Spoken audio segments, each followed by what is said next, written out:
Turn on notification bell. Don't miss updates. I am back. दोस्तों आजकल सभी कंपनियां झुंझुना बजा रही है मेगापिक्सल का, और लोगों में भी ये भ्रम फैला हुआ है कि जितने ज्यादा मेगापिक्सल फोन का कैमरा उतना ही अच्छा।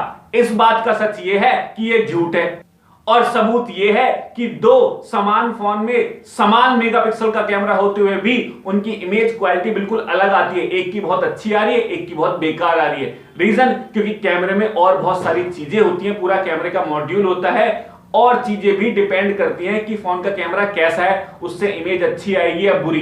तो कौन सी है वो चीजें और कितनी होनी चाहिए, क्या मापदंड है, मैं बताने जा रहा हूं आपको इस वीडियो में।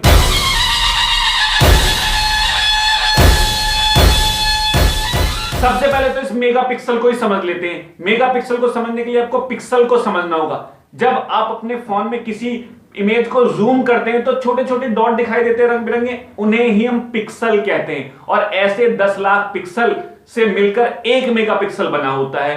अब आपके फोन में जितने ज्यादा मेगापिक्सल होगा, आपके फोन से खींची हुई फोटो का प्रिंट उतना ही बड़ा निकल पाएगा। अब चलते हैं फोन के कैमरे के लिए सबसे इंपॉर्टेंट हिस्सा, जिसे आपको सबसे पहले देखना चाहिए, इमेज सेंसर। क्या करता है इमेज सेंसर? जब आप किसी फोटो को खींचते हो, किसी ऑब्जेक्ट का फोटो आप ले रहे हो, तो उस ऑब्जेक्ट से एक लाइट लेंस के जरिए कैमरे के अंदर आती है।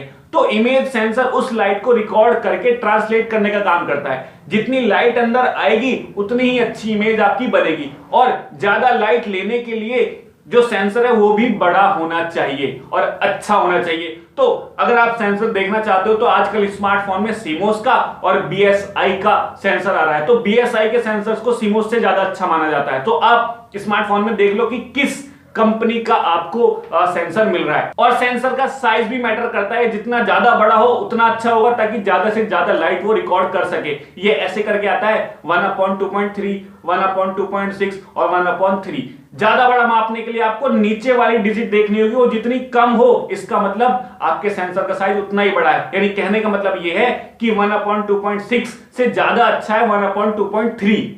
दूसरा हिस्सा है अपर्चर।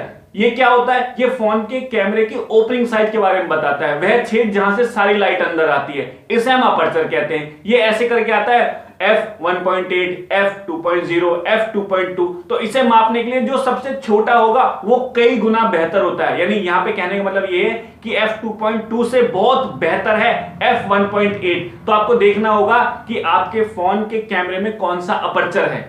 अगला पॉइंट है फोकस। दोस्तों एक फोन के कैमरे की क्वालिटी के लिए फोकस भी बहुत जरूरी है। फोकस क्या करता है? आप जिस भी ऑब्जेक्ट की इमेज लेना चाहते हो वो उस इमेज पर ही फोकस करे, बैकग्राउंड को हल्का सा ब्लर कर दे। इस तरह फोकस काम करता है। फोकस कई तरह का आता है, dual pixel, laser auto focus, PDAF, CDAF, इस तरह करके आता है। यहां पे सबसे बेहतर होता है डुअल पिक्सल। उसके बाद आपको कॉम्बिनेशन भी मिल जाएगा कई फोन में, लेजर ऑटो फोकस और PDAF का। इसके बाद नंबर आता है CDAF का। यानी सबसे पहले तो डुअल पिक्सल आपको देखना है, फिर देखना है लेजर ऑटो फोकस और PDAF का कॉम्बिनेशन, और सबसे लास्ट का आता है CDAF। तो आप देख लें कि आपके फोन में कौन सा फोकस दिया हुआ है।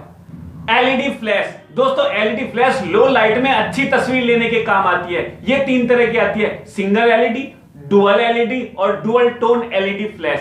सिंगल LED में तो एक पीले रंग का बल्ब लगा होता है। डुअल LED में आपको 2 बल्ब मिल जाते हैं जिसमें दुगनी पावर होती है। और अगर डुअल टोन फ्लैश की बात करें तो उसमें 2 बल्ब लगे होते हैं, एक पीले रंग का, एक सफेद रंग का, जो सबसे बेहतर होता है और कम रोशनी में ज्यादा अच्छी तस्वीर लेने के काम आता है। तो ये भी देख लें कि आपके फोन में कौन सी LED फ्लैश है। लेंस। दोस्तों फोन के कैमरे के लिए आंख की तरह काम करता है लेंस। यानी जितनी अच्छी क्वालिटी होगी लेंस की, इमेज भी उतनी अच्छी आएगी। और इसकी क्वालिटी को mm से मापते हैं, 25 mm, 50 mm, 70 mm focal length, इस तरह करके इसकी mm में क्वालिटी आती है। तो आप ये भी देख लें कि आपके फोन में कितने mm का लेंस है।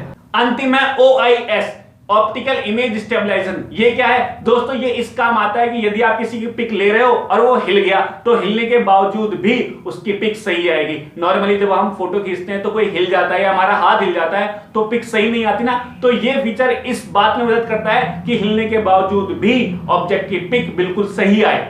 तो मेगापिक्सल के अतिरिक्त ये कारण भी है फोन के कैमरे के अच्छे होने के।